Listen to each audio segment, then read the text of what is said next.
Alright guys, I tried trading. It didn't work out for me yet, but I want to give you guys the insights of what I think went wrong, how I would approach it differently, and ultimately what I learned from the experience. I'm not against trading.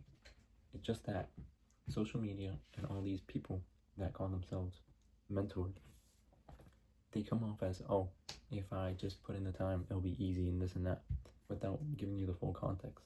So I'm trying to give you the full context so that if you do try it, you at least know what you're getting into. I learned from Somesh, period, K capitals. So yeah, I joined KCU, and I was having a dandy time, and I respect them a lot. I think I am here to blame myself. I'm only here to blame myself for what ultimately happens. Could I continue? Yes. But right now, I'm not focused on that. Anyways, I respect him a lot. He elevated my initial trading expertise to the next level, and I was stagnant. Like, I was making profit, I was losing, I was making profit, I was losing. It's supposed to be a slow creep up, step by step. Another creator I like, who doesn't just trade, but he's good to also follow on YouTube, is Josh. And his community, he actually only live trades Wednesdays and Fridays. And then the rest of the days, Spy Lord takes over. So if you want to check them out for free, the trading framework is simply using TradingView to view the chart, using Webull or IBKR, pretty sure it's called, for the brokerage, not Robinhood or Fidelity, for example. Then what indicators he uses is 200 SMA and the orb breakout strategy. He also emphasizes time frames. So in the charts, you can put the time frame for each candle. So he suggests 2 minutes from 9:30 to 10, 5 minutes from 10 to 11, and after that, 10 minutes per candle, and after 11 a.m. Remember, that's on TradingView. Now, his actual strategy name was called LTP, which stands for Levels, Trend, Patience Candles. So in the morning, what you're supposed to do is relax, let go of everything, let go of your mind, right?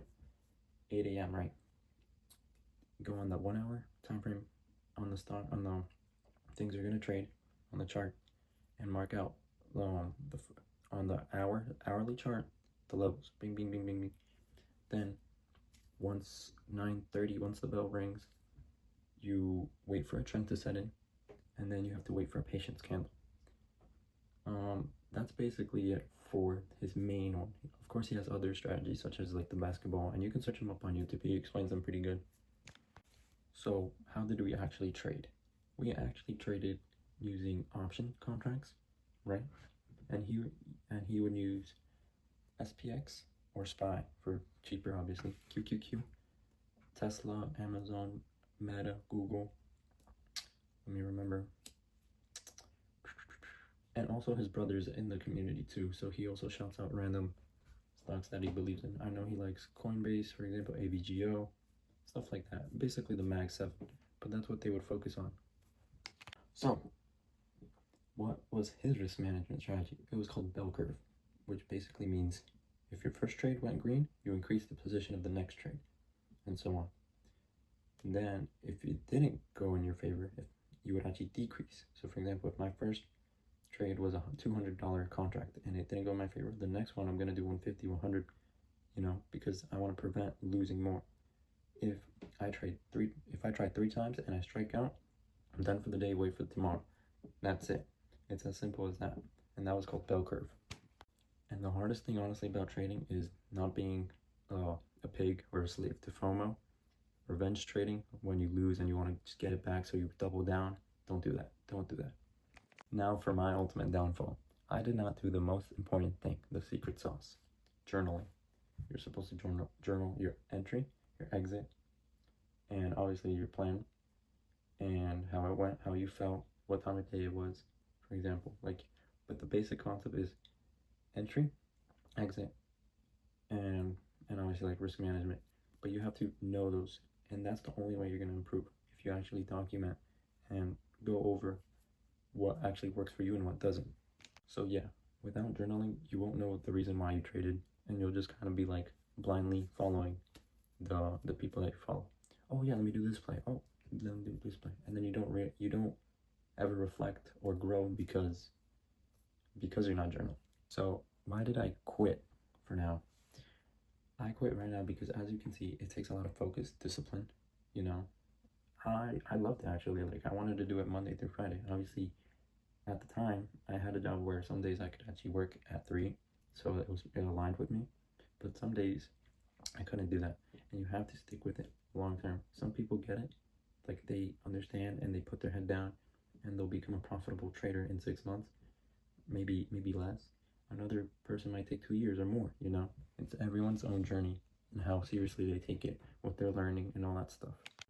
I still have access to the modules, but right now, my main focus is building my brand, building my investment portfolio, um, just really building my future. And obviously, I'm taking you guys on the journey with me because why not? You know, this channel is honestly for fun, and I'm really enjoying what I'm doing, which is editing and just posting videos whenever I feel like it.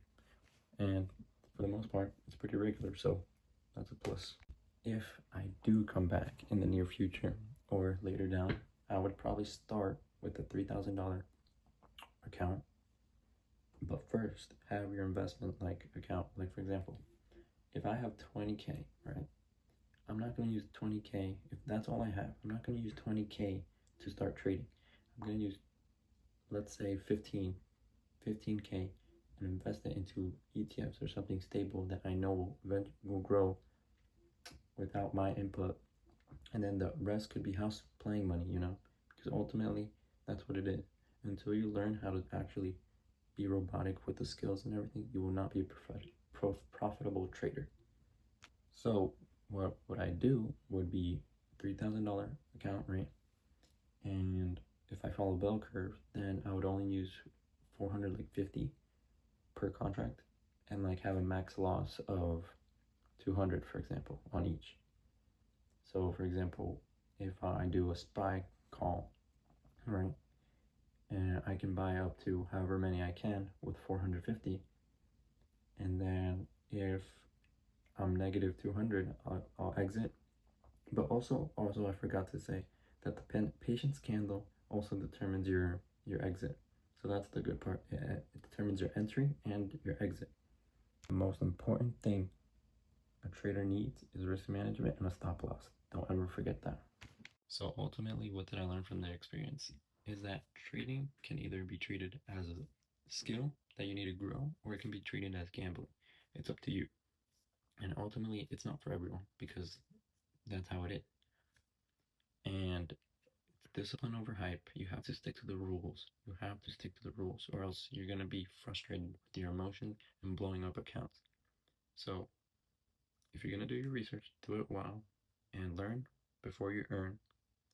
Backtest if you can, and obviously journal. That way you can slowly see your improvement, and trust me, you'll see it. Again, check out Somesh, Stocks with Josh, or Spylord and Spylord. They're basically together. They're great creators, and I honestly trust their system, and I know personally that both of them work.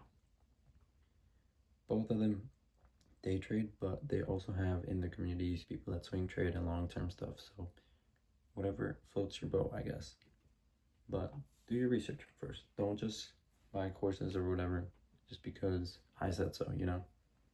The students with the most success in the Somesh and KCU are the ones that go through the modules, right? They ingrain it in their head and then practice backtesting. And then once they're confident, they try it with real money, and they'll have likely higher success rate than those who just try to jump in whenever, you know, without really knowing the strategy or how to actually manage the risk. Because that's how you just blow up accounts left and right, and then you're just going to learn the hard way. So for now, I'm just going to focus on building my brand, investing, and let me know, guys, if you want more content like this. I can talk about crypto. I can talk about what my long-term goal is, whether it's work or investing related. Let me know down in the comments below. Peace.